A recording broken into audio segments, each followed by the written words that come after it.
I'm a preacher's kid, and I'm actually visiting my mom's house in Memphis, Tennessee, where I grew up. And I'm sitting in the office of my dad and Reverend David Brown, the late Reverend David Brown. And I come from a long line of Cumberland Presbyterian ministers, and I'm so fortunate, and I'm proud of that, heritage and legacy. And I know what the Cumberland Presbyterian Church has always meant to me, what has always been, portrayed from the pulpit in all the avenues of ministry.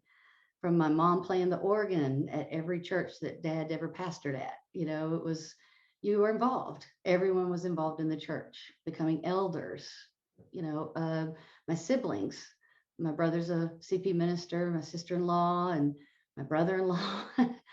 My great grandfather was a CP minister, and he was instrumental. Paul Burns Brown, Paul B, Reverend Paul Brown. He was instrumental in fighting for women to become clergy, and I lean on that story a lot today with what we're going through as a community of people, as Christians, as Cumberland Presbyterians, and being lesbian. I feel like we're kind of maybe facing that same situation, similar situation. I love that my grandfather and my uncle and my dad and grandfathers from both sides, my mom's dad, being Cumberland Presbyterian ministers, I was always hearing the message of God's love. And I truly did not believe or think that it was any different in any other Cumberland Presbyterian church. And the love of God, and we follow the teachings of Christ. And I don't know, I was raised with a hopeful, positive feeling of being a part of this spiritual sense, through scripture, through prayer. I also know that, the with those teachings in mind, I feel like, and I am part of a family, a church family, and my family that wants the best for everyone, not just how you pray or how you talk or what you look like. We are all God's children. So with that in mind, that was my background. It certainly has shaped and developed my faith today. And yes, there was some hesitation. I fought for lots of various reasons. I fought the social stigma of being who I am and coming out in my teenage years and in my 20s. It just wasn't something I was comfortable doing or willing to acknowledge in my head. And I drank early. I started drinking alcohol early to tell myself that this wasn't real, that I wasn't who I wanted to be. And at 27 years old, I was really wishing that God would take me home. I would rather die than face the truth. So I am grateful for my family, my church. And I'm also grateful for another program, fellowship, that has allowed me to find my truth and my authentic self. But it was hard. It was a hard road. I came out late in life. I was 45, but I tried to play a certain role. I tried to fit a social norm, and I sat in churches and prayed with everybody and felt so comfortable and so welcome. But I knew inside I had this secret, and I was terrified. I didn't want to lose the legacy of my family. I didn't want to lose my family. I didn't want to lose my church. And I want to be of service. I want to be of service to the church. Ministry is not my calling, and that's okay. But I do, to be of service on committees in the church, to be an elder, to have the possibilities of, that's important to me. My family's always served the church. Why shouldn't I? But I knew I had this secret, and I wasn't sure how it would be received.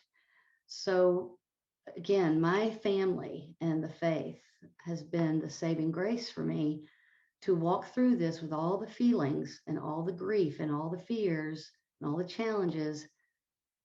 You know, my mom, who is not of this generation, when I finally told her and I was just crying and so scared, I knew she would love me, but I didn't really know what it meant. But I needed to say the words. And without hesitation, my mom jumped up, she hugged me, and she said, "Baby, you are my baby. You are God's children. We are who we are." That is a living example of Christ. That is a living example of Cumberland Presbyterian Church. And I can't imagine, excuse me, I can't imagine that going any better. And that was just like the weight of the world. If my mom can love me, welcome me, know who I am. It's not like they didn't have clues. Okay, growing up, but that's another story. You know, that gave me the spirit that I knew I was going to be okay. So, you know, my family has embraced me. I feel free. I love finding my truth. I feel so much more relaxed and authentic. I've been of service to my church. My home church is Germantown, Cumberland Presbyterian Church, Germantown. And I want to be of service, even long distance. You know, I travel quite a bit for my job, but I want to be of service to my church and the good people there that have never hesitated or wavered in their love and acceptance of who I am and who I hope to love someday. And so to hear the denomination coming along with, we need to make a resolution. And I know the Confession of Faith. I have multiple copies, and I understand that there's a phrase and a line in there, and that's being debated. And I understand that there are theologians far more educated and well-schooled than I am with scripture. But the heartbreak for me is to think that because of a vote, because of someone else's individual fears or interpretations, I won't be able to be a part of the Cumberland Presbyterian Church, that I won't be able to be an elder, that people and women, LGBTQ community behind me won't be able to be a pastor, that I want to get married in my church. Why would I not? I'm a child of God. The love that I was raised on is the love that I want to share and express with someone else. So I hope that we all pray on this and acknowledge that, you know, fears aren't facts. You know, the fact is that I was always a preacher's kid, and I was always gay, and I was always a part of the Cumberland Presbyterian Church, and I would like that to continue. So as I sit here in my dad's office, and in front of me is a wall full of the service that my dad provided in his lifetime as a Cumberland Presbyterian minister. I see his diploma from Bethel. I see his diploma from the seminary, his service work for the World Director of Missions for the Cumberland Presbyterian Church. There's a plaque that mentions him being moderator of the Cumberland Presbyterian Church. And you know what? There's plenty of room on this wall for me. There's plenty of room on this wall for everyone to share the story of Christ, to share the love of God to everyone. So I ask you, fellow Cumberland Presbyterians, is there room for me? Is there room for me to continue telling the story? Will you embrace me with the same love and open arms that my mom embraced me with? Thank you for your time.